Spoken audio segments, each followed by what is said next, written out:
Exodus 14. Then the Lord said to Moses, "Tell the Israelites to turn back and encamp near Pihahiroth between Migdol and the sea.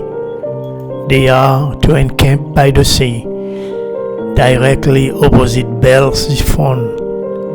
Pharaoh will think the Israelites are wandering around the land in confusion, hemmed in by the desert, and I will harden Pharaoh's heart, and he will pursue them. But I will gain glory for myself through Pharaoh and all his army, and the Egyptians will know that I am the Lord." So the Israelites did this.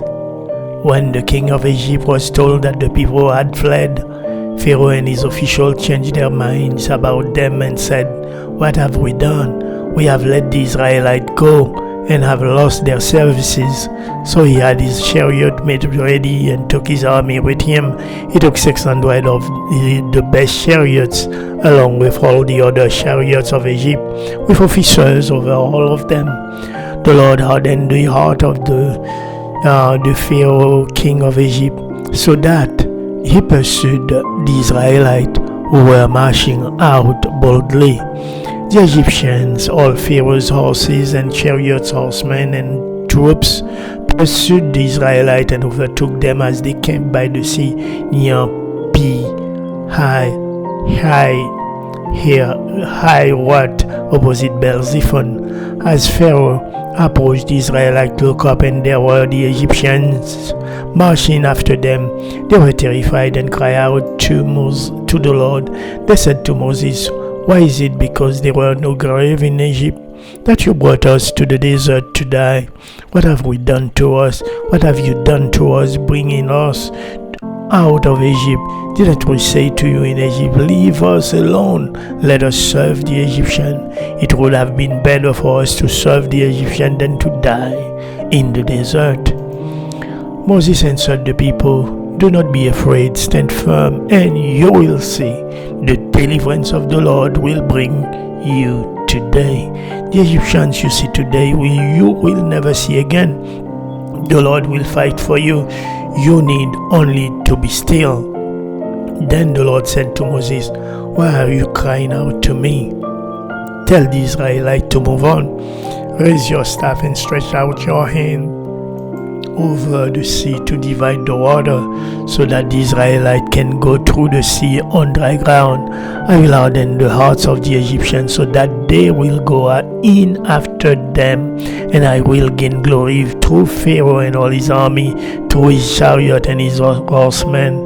The Egyptians will know that I am the Lord when I gain glory through Pharaoh, his chariot, and his horsemen."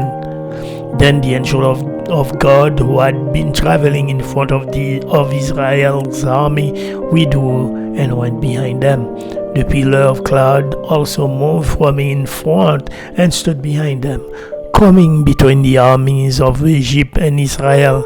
Throughout the night, the cloud brought darkness to the one side and light to the other side, so neither went near the other all night long.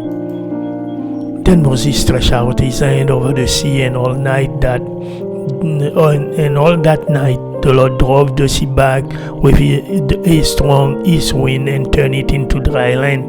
The waters were divided, and the Israelites went through the sea on dry ground with a wall of water on their right and on their left. The Egyptians pursued them, and all Pharaoh's horses and chariots and horsemen followed them into the sea.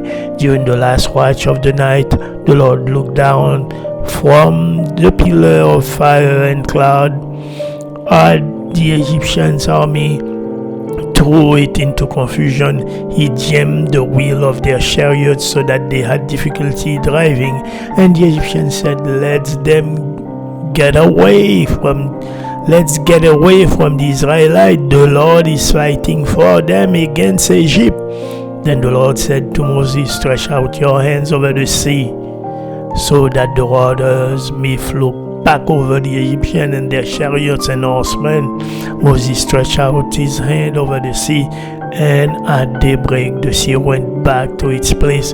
The Egyptians were fleeing toward it, and the Lord swept them into the sea.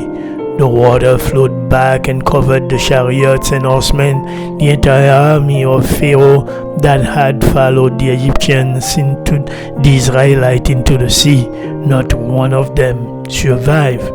But the Israelites went through the sea on dry ground with a wall of water on their right and on their left.